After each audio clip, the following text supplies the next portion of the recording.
Hi there, these comments are for LS, and I am Michael, the founder, owner, and the materials writer for all of your lessons at the 7-step system to pass the TOEFL IBT, and you are completing the free TOEFL speaking practice test evaluation that I'm offering right now at my website at onlinetoeflcourse.com.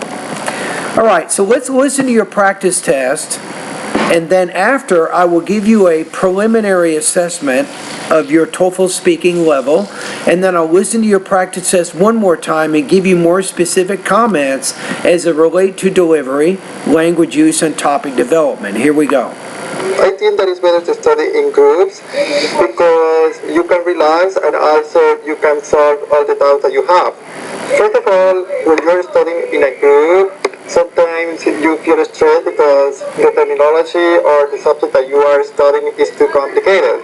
So you need also some time to relax. For example, when I was at university, me and my friends used to do some activities to relax, like playing some games, and that it helps a lot. It helps a lot.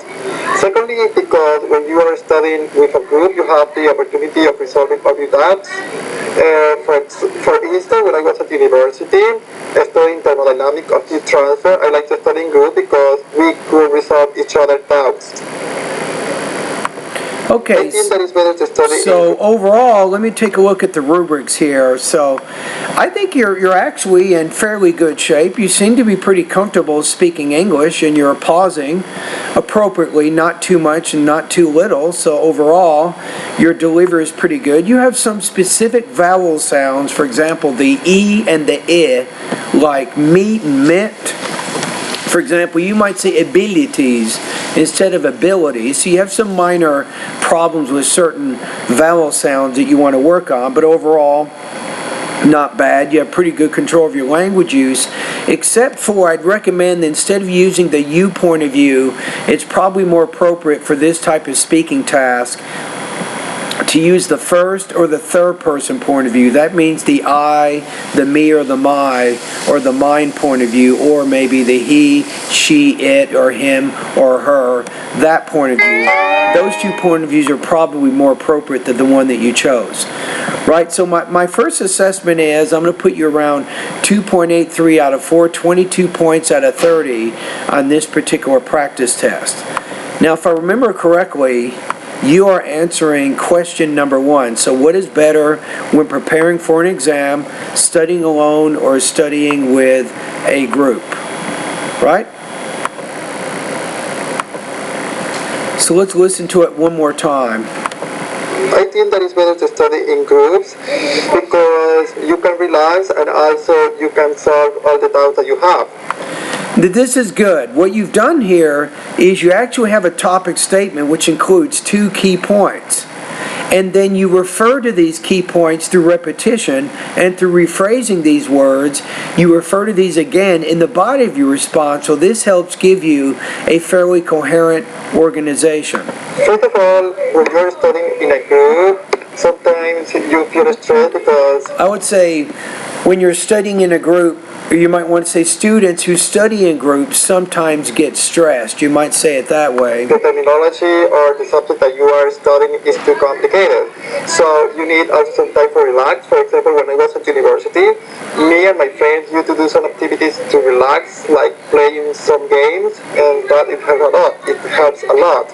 Secondly, that was a good example. You gave a specific example to illustrate the argument you're trying to make there, so that's showing some depth and progression of thought, which is a good thing. Because when you are studying with a group, you have the opportunity of resolving all your doubts. So I would say, secondly, students who study in groups can resolve doubts more effectively than if they were studying alone, you might say.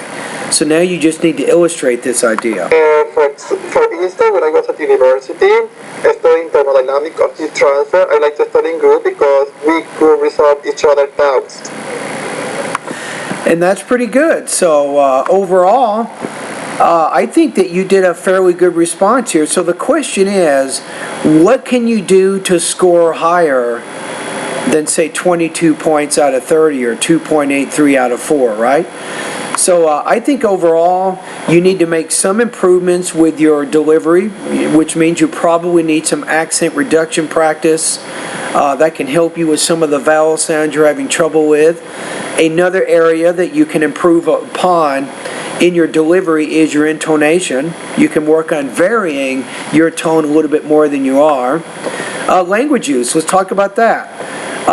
Not many problems. The main issue was the point of view that you chose, which is a second person. So I think you need to get more comfortable using the first and the third person point of view there. Also, your grammar tends to be a little bit basic, and also your vocabulary. So you have to get used to using a combination of basic and advanced vocabulary and grammar to help you. That helped you expand your range of what you can talk about, right? Topic development, no major suggestions. I think you have a good, clear organization with relevant supporting detail. All right, so thank you for completing this practice test. And by the way, I have a TOEFL speaking bootcamp course you might be interested in. I'm very confident, probably anywhere from 1 to 3 months, I think I can help you get to where you're scoring over 26 on the speaking section. As you provide me more speaking feedback, I will get more accustomed to the kinds of problems you're having with your integrated and independent speaking tasks, and I can give the appropriate feedback to help you make the improvements that you need to make to reach those higher speaking scores. All right? And have a great day and happy holidays from Oak Hills, California, United States of America.